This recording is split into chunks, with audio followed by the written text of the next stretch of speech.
Okay, so I'm gonna show you how to use this jig. If you're one of the ones that ordered it, I'll show you how. So we're gonna take our stainless steel wire here. The piece I'm using, let me measure this real quick, is about 28 inches long. The wire I'm using, what I had on hand was a number 27 wire.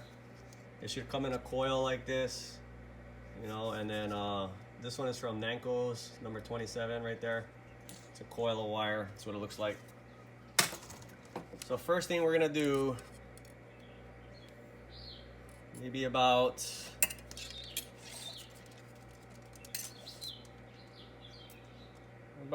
eight or 9 inches from one end. Take your needle nose, your round nose, I'm sorry. Okay, and then you're gonna bend. Okay, just like that. You take your vice grip, kind of pinch it a little closer together, not too close, but you know, enough so it's like this. Okay. All right. So this measurement I gave you, this is about, I think right now mine's is 9 inches from this end to here. Total length is 20, what did I say, 28 inches? I think I said. Let me just be sure. 28 inches. Yeah, about 19, yeah, so about 28 inches or so I measured. Once you start making these, you can get the exact lengths down of exactly how much it'll be. That way you can cut down on the waste and you can maximize the amount of wire you're using. But this is just for information purposes, just to show you how to use the slide, the jig. Okay, so what we're gonna do here is you're gonna, the jig has two pre-drilled holes. It looks like this. This is the base. Okay, so there's two holes. You just screw it down using regular household screws. You can use it on a workbench like this. I've got it drilled onto a workbench, or I prefer this. It's basically a 2x4 with it mounted on a 2x4, so it's portable. I can take this to the beach. I can make slides at the beach. I can make slides watching TV in the living room. I can take it wherever I want. I can do it right in my bedroom if I want. Okay, so what you're gonna do is you're gonna take your slide wire, okay, with the short end. Okay, the short end is gonna be on your left. Okay, you're gonna feed it underneath. Okay, you're gonna come underneath like this, and you're gonna put it around the bolt. Okay, so before we do that, take your vice grip.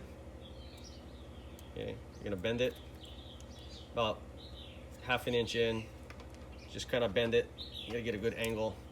Okay, that's what it should look like using some vice grips.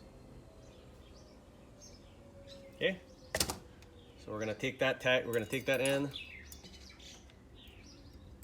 Now, I've got my wire here.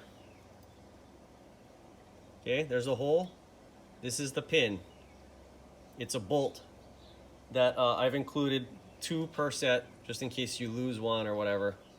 The reason why it's a removable bolt is for 2 reasons, or removable pin is for 2 reasons. One is, over time, pins that are welded onto these things, they end up bending. And because it's welded on, you're kind of stuck, you know, if it breaks off or bends or whatever, you got to re-weld or drill. This way, if this thing ever bends in the near future or down the road or after years of using it, it's a replacement bolt that costs like 20 cents. So you don't have to worry about a permanent fixed pin.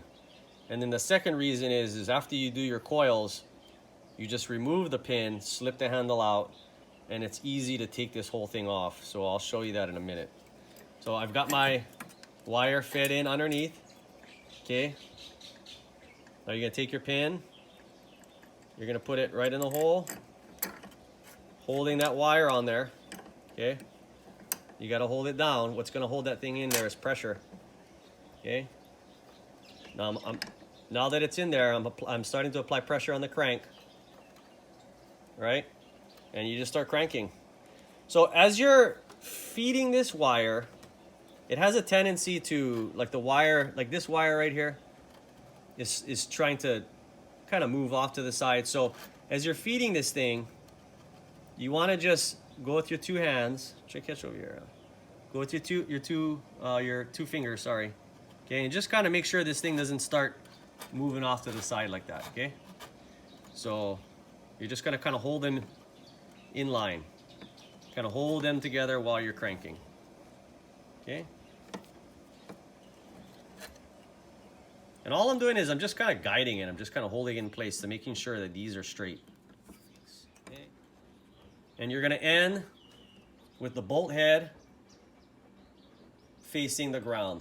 Okay, make sure that thing's facing at the ground. You don't want to be facing at the side or whatever. Okay, you back it off. Now I pull the pin out, and that's why I like the removable pin. You pull your handle out. Voila. You've got your slide coil. Now, I like my coils kind of tight. If it comes out tighter, you can stick a screwdriver in there and just kind of open it a little. If you weren't guiding the wire properly, sometimes these things will be spaced out a little. You can just take a vice grip and kind of compress it down.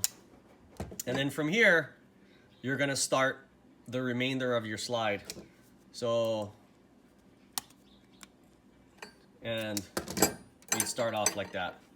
Okay, and you can see how it's starting to take shape. Okay, and I'm gonna end it here because basically from here on is where I have the other YouTube video on how to finish this. So this video is just showing you how to use the slide, and that's it. It's really fast. It takes about a couple of seconds. Very minimal effort. This is size 27 wire, 28 wires, no problem. I don't really use anything higher than 28. Like 29 and 30, but this thing is pretty well built. It's all solid, real thick material, solid bar welded, solid rod welded to a handle. I'm sure it can handle higher. I just I've never used 29 and higher with this diameter pin. The heavier stuff might require a thicker pin, but you should be fine with, you know, anything in that 20, 26, 28, 27 gauge. So that's it. You can see the coils. You can see how everything came out. And this is the jig. The handle is removable. It's going to come with two pins that just go right in. Okay. You slip the pin out. You pull the handle out. That's it. And it just bolts right down to your workbench. That's it.